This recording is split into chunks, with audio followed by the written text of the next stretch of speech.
Live from KSAT 12, the 6 o'clock news starts right now. Testing is becoming more readily available for people who have COVID-19 symptoms, but getting a test isn't the end of your worries. Garrett Berger tells us there's likely to be a delay before you find out if you have the coronavirus or not. He joins us live. And Garrett, how long are wait times right now? Well, the time it takes from when you get swabbed to when you get your results runs the gamut. Now, Metro Health is telling us that it could take 2 to 7 days. That's what they've seen from different laboratories. But we've also heard of turnarounds as quick as 24 hours. But no matter what the case is, there is still a period of time where you just don't know. So Quest Diagnostics, which handles tests for Communicare, Texas Med Clinic, and even the Freeman Coliseum site, says it's been working down its backlog and is now averaging a 2 to 3 day turnaround for most patients nationwide. The chief medical officer for Texas Med Clinic here says just recently they were waiting 6 or 7 days, but now turnaround times do appear to be coming back down. But in a pandemic state, he says, if you're symptomatic, you need to assume you're sick and contagious. So you need to take precautions whether your results are back or not. Therefore, you need to be not just self-quarantining, which is the 14 days of, limited contact, but really you need to be in self-isolation, meaning you need to really restrict or completely eliminate contact even with household family members so that you don't risk getting them infected. Now, there's also a possibility of false negatives. That would be where you might not test positive for the virus, even if you do have it. So Dr. Good's advice applies for symptomatic patients, whatever the result of their test is. Now, Good says the self-isolation needs to last at least a week, and you need to go at least 72 hours without a fever, without using medication to bring it down. And your respiratory symptoms like cough or shortness of breath need to be going away. Live downtown, I'm Garrett Berger, KSAT 12 News. Thank you, Garrett. Dozens of nursing home residents barred from having visitors and now battling the deadly coronavirus that has so far claimed the lives of 8 of their neighbors. This harsh reality is taking place inside Southeast Nursing and Rehabilitation Center, the site of last week's localized outbreak. The family of 50-year-old Jerry Garcia, a multiple stroke survivor, says he tested positive last week, but has so far only shown mild symptoms, including a sore throat. Garcia texted his family and said extra staff has been brought in from out of town to help. His sister said the entire family feels helpless. When he told us they tested him and he came back positive, it was a reality check. Because you're seeing the news and it's happening to everybody else, but here it struck home. The last figures released by the city had the number of residents and staff members who had tested positive at Southeast at well over 70. As the coronavirus numbers continue to soar in Bexar County, precautionary measures to prevent the spread of the virus too are increasing. Paul Venema with a look at the county's latest layer of protection. Before Brittany Ortiz and her fiance could even keep their appointment to get their marriage license, So step forward, I'm gonna take your temperature, okay? they had to have their temperature taken. I'm okay with it, just for safety for everyone. The temperature checks are mandatory for everyone, from visitors to county staff, even judges. I think it's a good idea to do whatever it takes to be proactive, because once it hits, if it gets to be really serious, and we're not ready, then what are we going to do? That is what Longoria, the misdemeanor court's administrative judge, said during an interview just over a month ago. His rationale? Thanks, sir. If they had a gun, we'd be making sure they didn't come in with it. If they've got a fever, why not make sure that they don't come in? These notices are posted here at the Justice Center, the adjacent courthouse, and all other county facilities. They warn that if you have a temperature above 100, you will be barred from the building and will not be able to return for 72 hours. And when you come back, you must have a letter from your doctor. If you've got a fever and have the virus or you have the flu, they're both very contagious and can do a lot of harm. So why not get ahead of it? I'm going to check your temperature. An approach that visitors we spoke with validated. Good thing. So hopefully, again, we can get through it sooner than later. I know everybody's going through a lot right now. 7.3, you're fine. Paul Venema, KSAT 12 News. As of this morning, the mayor and county judge are asking everyone to wear a mask or face covering when venturing out of their homes to help prevent the spread of coronavirus. As Ursula Perry shows us, the way you use, clean, and store your mask is crucial to keep COVID-19 from spreading. No one aside from medical personnel have PPEs, that personal protective gear. And antibacterial gel is rare these days. But we all do have soap and water. And if you use a mask, you'll need it. Really and truthfully, regular soap and water and washing for 20 seconds, doing that is just as effective, if not more effective, than likely hand sanitizer at this point. And that's lesson number 1. You're trying to kill and stop the coronavirus germ, which is different from a bacteria. So when you pick up the mask after washing your hands, hold it by the elastic, pull the elastic out and around your ears. Make sure it's covering your nose and mouth. Those are the most important things at this point. And again, if you need to touch your face to adjust, you've just washed your hands, so it's okay. Taking it off, do just the opposite. With washed hands, remove it by the elastic or ties and store it away on a surface you don't use. If it's fabric, wash it with the clothes you wore outside. But if it's paper, unfortunately, there's no reliable way to clean it. The sun's UV rays are not documented to get rid of COVID-19. And from my understanding, this virus is very sensitive to UV light. So it's possible that it might work, but I can certainly tell you nothing's been shown to be proven in that regard yet. You might be one of the 80% of the people who will not have symptoms, but still have the power to pass it on to someone else.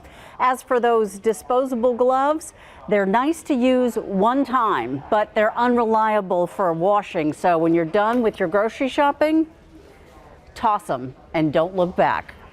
Ursula Perry, KSAT 12 News.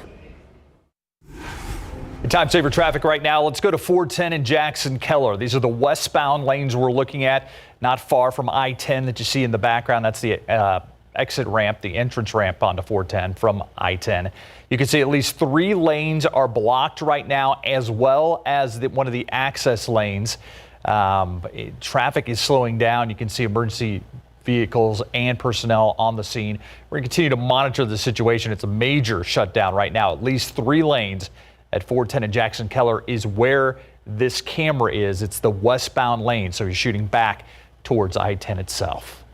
Well, yesterday we told you about the Rustic delivering sandwiches to healthcare workers during the outbreak. It started a few weeks ago with a simple idea. For every sandwich donated by customers, the Rustic would match it. It was a big hit. Photojournalist Adam Higgins gives us a look at how organizers are making it happen. They're going the extra mile, and I want to go the extra mile for them. We're doing 40 sandwiches per day. I want to make sure every sandwich is perfect. We've had about 150 sandwiches donated, and the Rustic matches every single one. See our twist on the Nashville hot chicken. It's not super spicy, but it does have a little kick to it. This week we're going to be bringing out about 300 sandwiches. They've never had it before. They're going to be blown away. As you make a bunch like this, it can be tedious, but you want to make sure that every single sandwich goes to every single healthcare worker that is best in class. It's good to give back, you know what I mean? We're doing a great job out there. I mean, we're just something small that we can do, kind of give back. These look great, guys. Good job. I really believe in serving others and servant leadership and really trying to just do whatever we can when people can't do it for themselves. Hello, we're delivering a bunch of sandwiches to some healthcare workers. That's 20? Yep.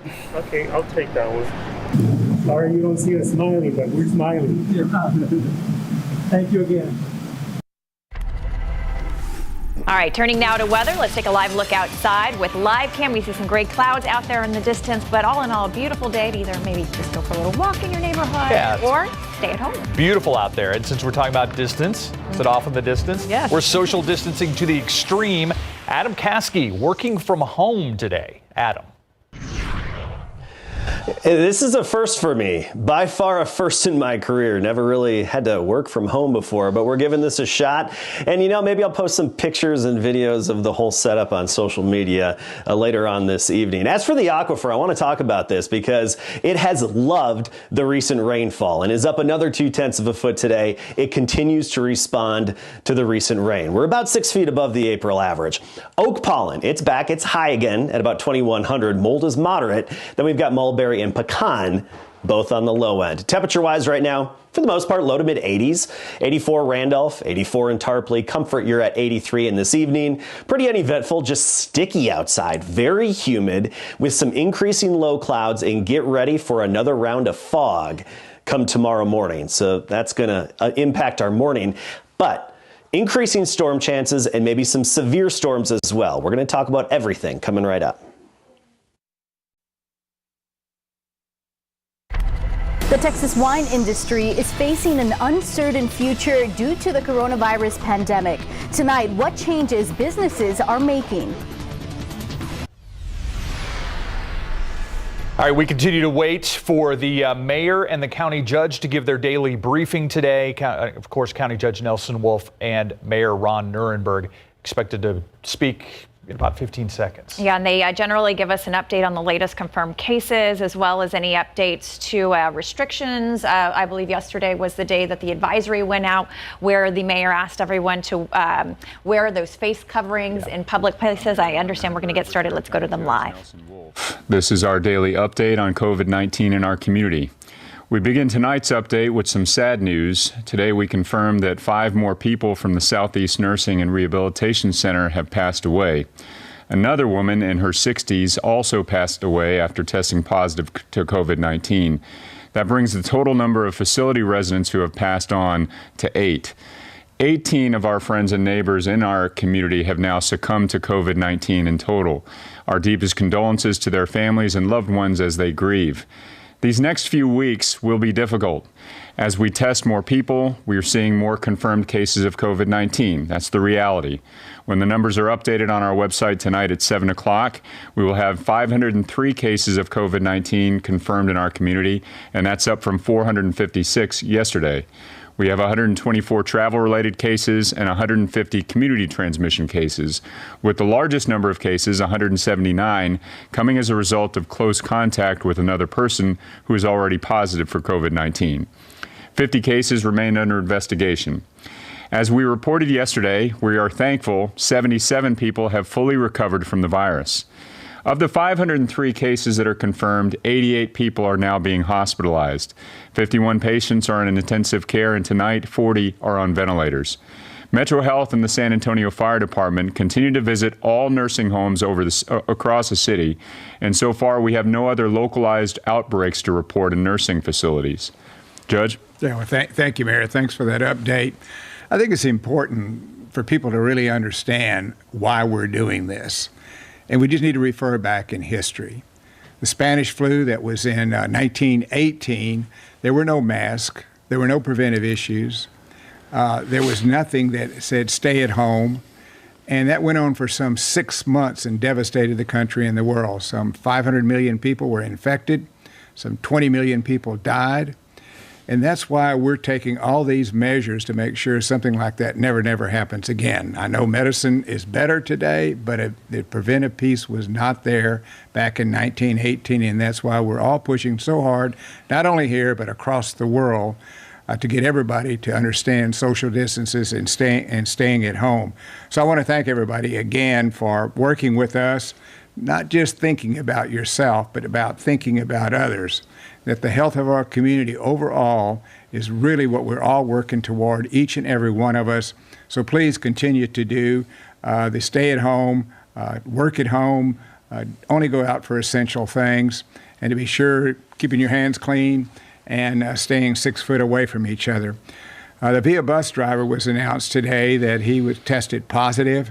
VIA is right in their throes right now of notifying everybody that's on that route to make sure they're all okay, and if need to be tested, they'll be ready to do it. Again, that's a first line person out there risking their lives every day for the benefit of everybody else. we're all having to make sacrifices here. I know every home's having to make it. I know some people are being furloughed. Some people their wages have been cut. We're having the same issues that we have to face as a county and as a city government. The city's faced with financial problems, and so are we. So we had to take a number of issues today. We're not letting anybody go, but we're putting in place a firing freeze. No discretionary spending is going to be allowed. No new capital projects that require funding are going to be approved. And we've worked really, really hard to make sure that our employees do not get furloughed, do not get laid off, but we're going to have to take these measures to be sure and preserve their jobs. We're all in good financial shape, but with the way things are going, it's going to take a real strain on all of us, both at the county and city level. So thanks for the sacrifices you're making. I hope we get through this in a week or so, a week or two maybe, and if we all hang together, we will get through sooner than later. Thank you, Judge. And we are all in this together, and there's so many people and organizations that are working hard to keep each and every one of us safe.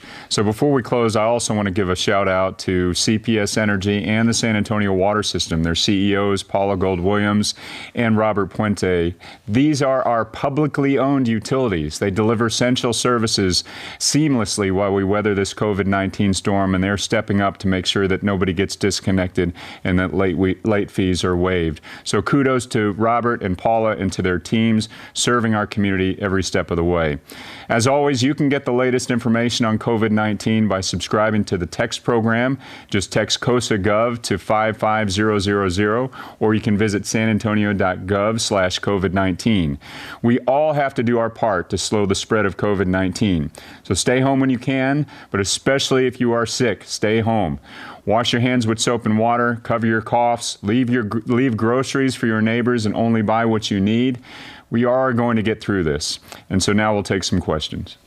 All right, we just heard there from Mayor Ron Nierenberg and Bexar County Judge Nelson Wolff starting off their daily briefing with some grim numbers here regarding that nursing home, the Southeast Nursing Home and Rehabilitation Center, where 5 people in the past 24 hours have passed away from that nursing home, bringing the total at that nursing home to 8 and the total county-wide to 18 deaths so far. Yeah, 503 people have tested positive. That is up from 456 yesterday.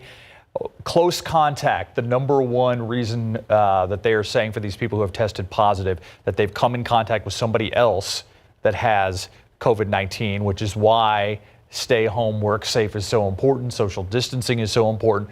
Wearing cloth masks so important. One of the things that stuck out for me from County Judge Nelson Wolff is that he thought we may be through all of this in a week or two. That's I heard that. faster than the projections I've seen. As a matter of fact, we have Dr. Ruth Berger from UT Health San Antonio coming up, and she's going to talk a little bit about the projections. So maybe she can clarify that a little bit. And that he also talked about, he called it a firing freeze. I think it's a firing and hiring freeze in the county, that they do not want to furlough anybody. They do not want to reduce any jobs, but they are cutting back on discretionary spending. And no capital projects. Are trying to get through this time right now without cutting any jobs in the county. Right, and he also just talked about a lot about the personal and family sacrifices that a lot of folks here in the county are having to make, and just a plea to continue to stay home because we are certainly not out of the woods just yet. Also talked about the Via bus driver, which I found interesting. A Via bus driver tested positive for COVID-19. He says they're trying to alert everybody on the route that this bus driver took just to make sure they're okay, and if they need to get tested, to make sure that happens. Like I said, coming up a little bit later in our coronavirus Q&A, Dr. Ruth Berger from the Long School of Medicine at UT Health San Antonio. All right, let's turn now to weather. It's 84 degrees out there, as you saw a little bit earlier in the show. Adam Caskey is live from his home, bringing us the weather. Adam. Yeah, and it's muggy outside. At least we had some sunshine this afternoon, and temperatures were actually back above average. 85, the high temperature today, and it gets even warmer as we get into tomorrow. All right, looking at dew points now, we're basically in the very muggy to oppressive category, with dew points at 70 degrees and even into the low 70s in some locations. And this humidity is going to lead to another round of fog come tomorrow morning. Taking a look at temperatures, for the most part, mid-80s. We do have some upper 80s, Del Rio at 88. Previously at 90, and Cotulla at 88 degrees. And we'll tack on a few more degrees in the coming days, as I mentioned. But Temperatures then will be up and down quite a bit, so we'll get to the 7-day in just one moment. Across the state, we're all very similar, most of us just sitting pretty with temperatures in the 80s. All right, let's take a look at our weather pattern. We had the fog earlier this morning, and we've got an upper level disturbance now that's off to the west of us. So tomorrow's going to be basically a repeat day. Morning fog, afternoon sunshine, but we're watching this upper level low, this upper disturbance. We talked about it yesterday. That's going to continue to push our way. Along with it, a cold front at the ground that's going to be sliding through, and that's going to all enhance our rain chances. So let's take a look at our future cast here. Tomorrow morning, more fog. Afternoon, some sunshine. If we can squeeze a thunderstorm out of our clouds tomorrow afternoon, there's the chance it could be strong to severe. We only have a 20% chance of a storm popping up, but it's that big if a storm pops up, then it would have a big chance of becoming severe. We get into Thursday and our storm chances really blossom, especially by Thursday midday into the early afternoon. At that point, we're expecting some fairly scattered to widespread activity with the chance of some severe thunderstorms and even some flash flooding, because we're looking at some pretty heavy downpours. 71 tomorrow morning with the morning fog, then making it up to near 90 with that 20% chance of a late day storm. Looking ahead here, look at the next 7 days, those rain chances, they peak on Friday, or Thursday, I should say, at 60%, and then they jump again to 60% on Saturday. Temperatures are going to be up and down, 68 Friday, then sunny and 81 by Easter Sunday. Back to you. All right, thank you, Adam. His home setup there is kind of impressive. I mean, we're in a day and age where you can do a full weather cast from a bedroom. Yes. Go, Adam. Yeah. All right. The Aggies weighing in on the head of the Aggie athletic department weighing in on, will we have college football? Yeah, and we quite haven't figured out how to get the cube in my garage at home. Well, but when we do, then you'll be there? We'll be there. Okay. All right. More importantly, will the college football season kick off on time? We'll visit with the athletic director of Texas A&M to find out what he thinks about that subject. And we could have another shakeup on Monday Night Football coming up.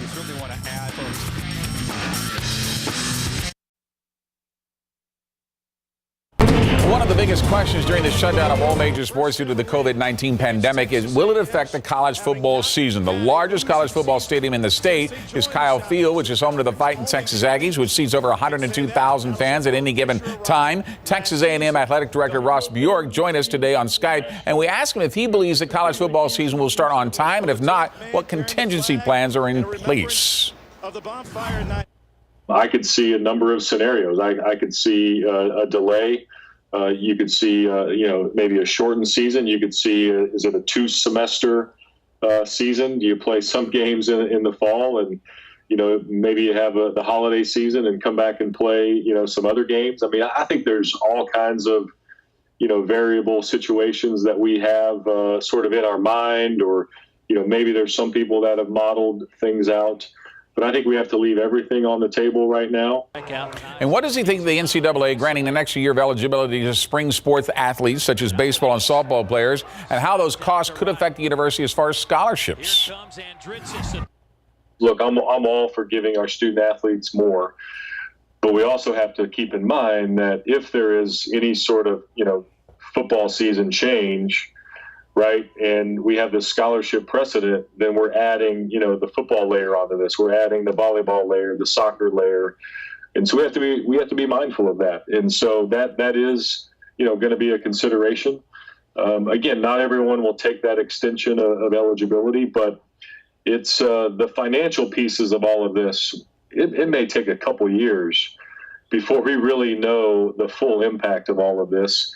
And to your point, that scholarship situation could be one of those. And Bjork says he has never seen anything like this in his career. The closest comparison would be the effects of 9/11 back in September 2001. But that shutdown only lasted for a couple of weeks, not the long-term effects we've seen with coronavirus. Pro football coverage, powered by Davis Law Firm. You can count Baltimore Ravens head coach John Harbaugh as one who is concerned about the other teams being able to steal information during the NFL's virtual draft on April the 23rd to the 25th. NFL Commissioner Roger Goodell says the draft will go on as planned, but team personnel will have to operate from home, not at remote locations in the wake of the team facilities being shut down. That means teams will have to use virtual programs such as Zoom to connect with other and their potential picks, and that's where Harbaugh believes there could be a problem since Zoom and other their online sources have already been hacked. Talk to us about your love of the game. Meantime, the Dallas Cowboys continued their pre-draft meetings using online resources to visit with potential draft picks, such as the team released this video of Cowboys owner Jerry Jones and new head coach Mike McCarthy and staff visiting Wisconsin linebacker Zach Bond. For the first time in the history of the series, Hard Knocks is going to feature two teams, the Los Angeles Rams and the Los Angeles Chargers. That is according to ESPN. The popular HBO series that is shot by NFL Films is planning on the blockbuster if training camps are allowed to open on time due to the coronavirus. After Tony Romo, Peyton Manning, and Al Michaels turned down Monday Night Football, ESPN is now considering moving their popular college football crew of Kurt Herbstreit and Chris Fowler to Monday Night Football. That's according to the New York Post. There are even reports the network is dangling a multi-million-dollar deal for Drew Brees, but the Saints' 41-year-old quarterback has already signed a 2-year, $15 million contract extension with the Saints. You know, it's just kind of hard to find that chemistry they had in the old days on ABC and Monday Night Football when they paired Howard Cosell and Danny Don Meredith together. That's going to be hard to repeat. But college football game day is such a cash cow. It's would be huge. Yeah. I would think that would be a big mistake for them to do that. Yeah, thanks, Greg. We'll be right back.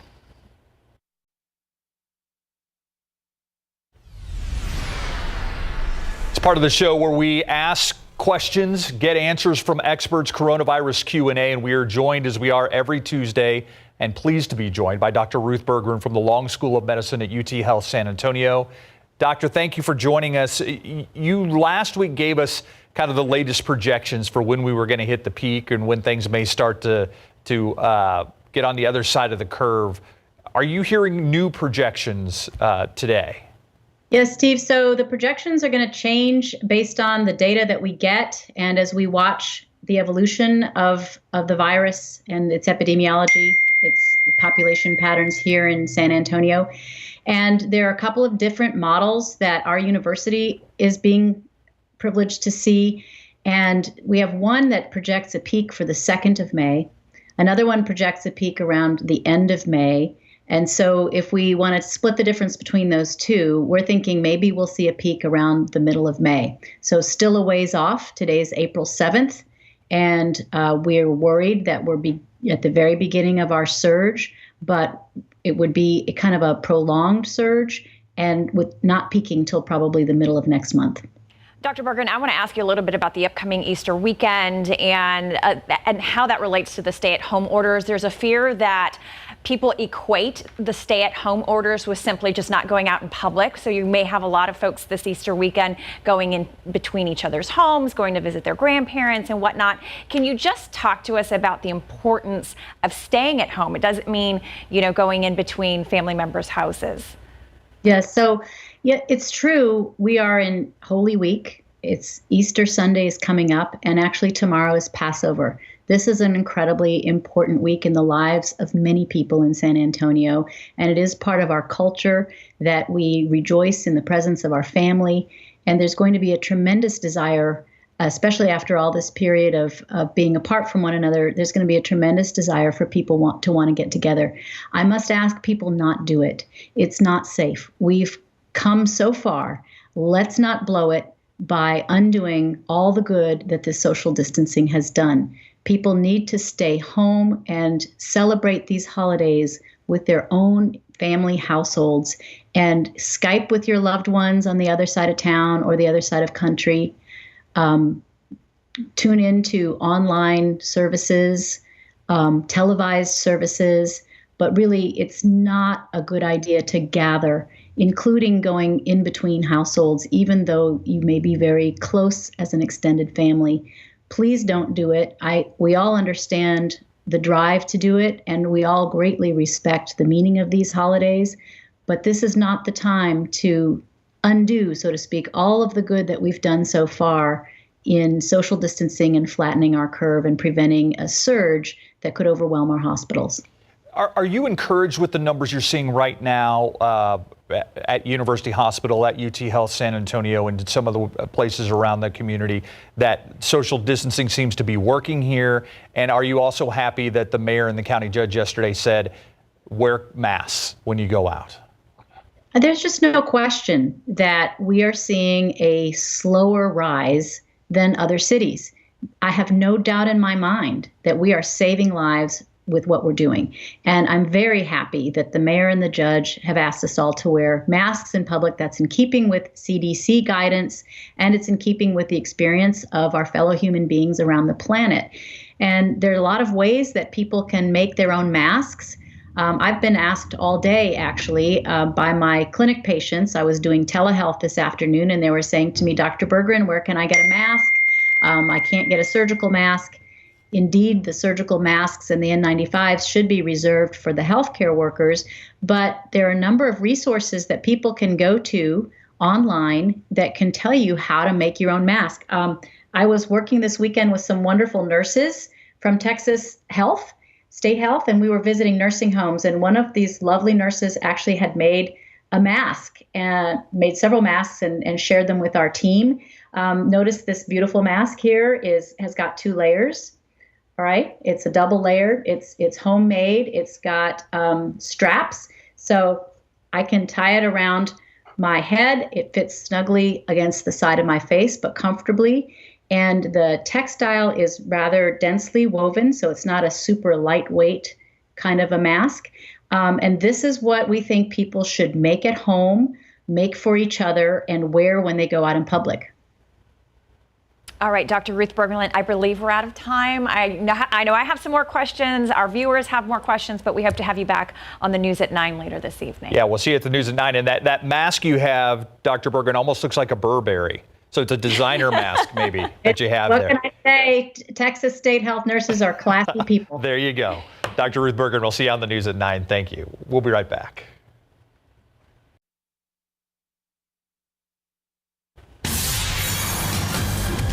Stay home and work safe, but that does not mean stay and just sit around doing nothing. Though we need to stay inside more than we want, but we still can get up and get moving. As Max Massey shows us, the Spurs Sports Academy is still working to get kids off the couch and help improve their basketball skills.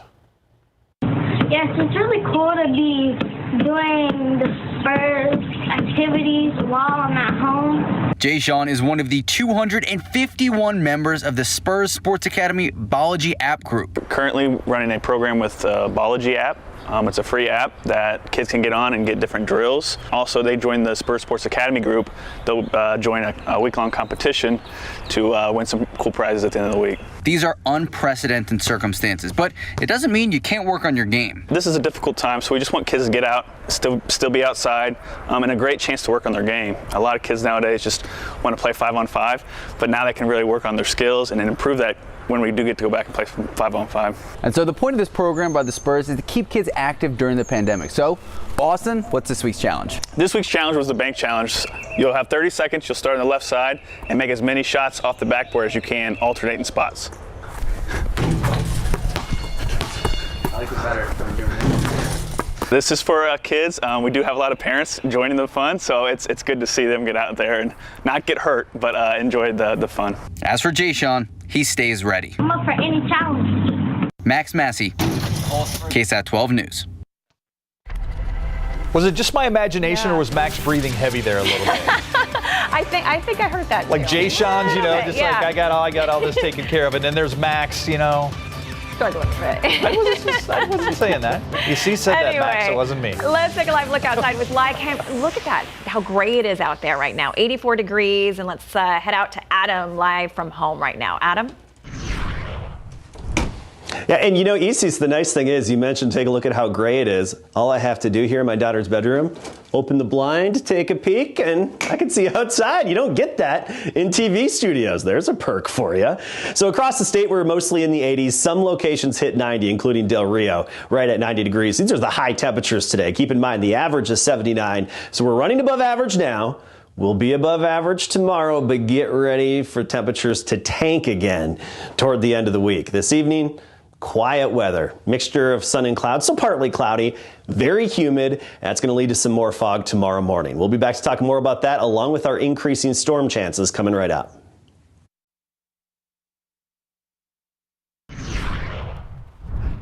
All right, let's go back out to our good friend Adam Caskey, who is at home checking out a home studio that he's tried. He's got the green screen up.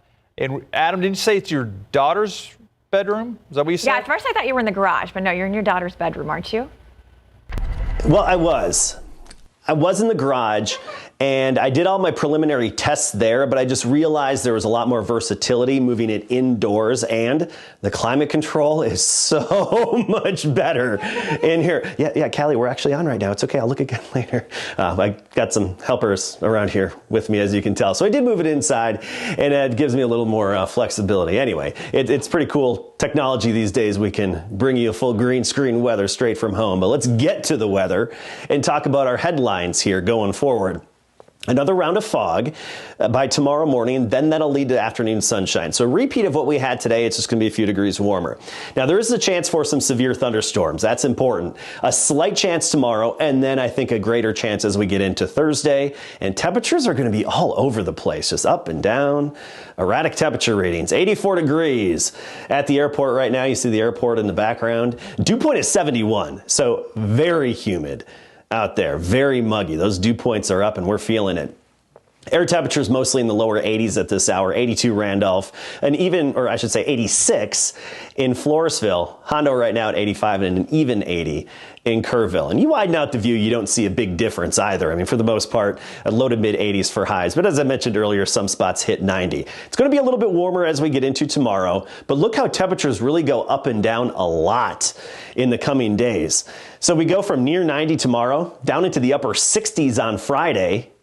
And then we warm up again, only to fall off as we get into the early part of next week. Actually, I think our strongest cold front of the foreseeable future will be coming early next week. And we're going to feel those effects by Monday, which with some much cooler mornings out there. All right, dew points, low 70s, feeling the high humidity outside. It's muggy out there. This is going to help lead to that fog deck developing again overnight. And you look at our satellite and radar, we have the mixture of some of those patchy clouds moving overhead this afternoon, along with the higher clouds up above us. Because of our overall weather pattern, we've had this steady stream of basically air, a river of air coming off the Pacific Ocean. Subtropical jet stream giving us that muggy and kind of humid air aloft and the extra clouds up above us. Now, this is going to help saturate us even more as we get into Thursday, and I expect some downpours on Thursday with the extra juiciness in our atmosphere, if you will. Upper level low pressure system, that upper level disturbance near California, that's going to be one of the big players as well, giving us a little extra lift and throwing some of that extra moisture our way. Not only that, we'll have a cold front moving through on Thursday that's going to affect things and help stir things up. So let's take a look at our future cast. And one thing I want to point out, not just a little bit of morning fog tomorrow, but there is the off chance of an afternoon thunderstorm. It's possible. It's not likely, but it's possible a storm or two could develop. It's one of those just, hey, the chance is there. We have to wait and see. If it pops up, it's going to be localized, but it would have the chance of being strong. So if something develops, it could get strong fast. Then we get into Thursday, and there's definitely the likelihood of more widespread, more numerous showers and even thunderstorms. And with it, I think the chance of severe thunderstorms as well. You know, we could be facing some areas or isolated locations of straight line wind gusts, and then also some large hail is possible, flash flooding potential as well, especially with the rainfall we recently got. And we could see some locations of maybe an inch or more from some of the heavy downpours as we get into Thursday. All right, so starting the day tomorrow, looks like temperatures will be right around 70 degrees in the morning and then near 90 in the afternoon with that 20% chance of a few showers.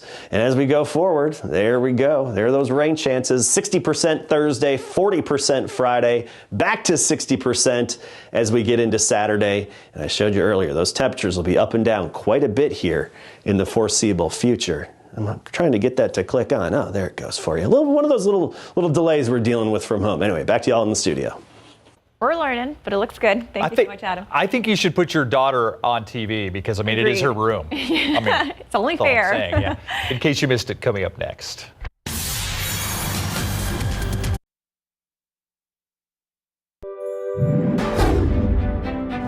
We want to bring you some late-breaking news on the city's north side. Yeah, San Antonio police responding to the scene of a murder at a home in the 14,000 block of Hereford. That's near Nacogdoches and O'Connor. This all started with a welfare check. A friend of the woman who lives in this house was concerned that she hadn't heard from her in a few days, so she called police. And about 1 p.m. this afternoon, police made their way inside the duplex, and that's when they found the woman dead.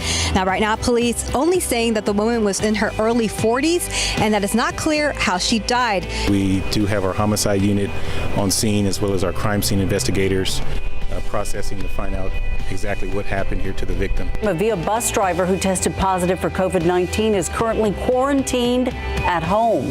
Via says the driver last worked on March 31st. Prior to that, the driver had several routes on more than a dozen buses. Via says each of those buses has been disinfected now. As officials locally address the issues facing our community when it comes with the coronavirus, lawmakers in Washington are trying to stay ahead of it as well. In an interview with KSAT today, Senator John Cornyn says Congress is working on ways to keep Americans employed and keeping businesses afloat. But he adds that even though the Senate was united on a $2.2 trillion relief package, there are still some hurdles. Just because Congress passes legislation doesn't mean that it's going to be smoothly implemented. And a big reminder here, all city and county parks will be closed for Easter weekend. The closure begins Friday night. It includes all county parks and amenities and all city parks, dog parks, and park amenities. Parks are going to reopen, though, on Monday morning.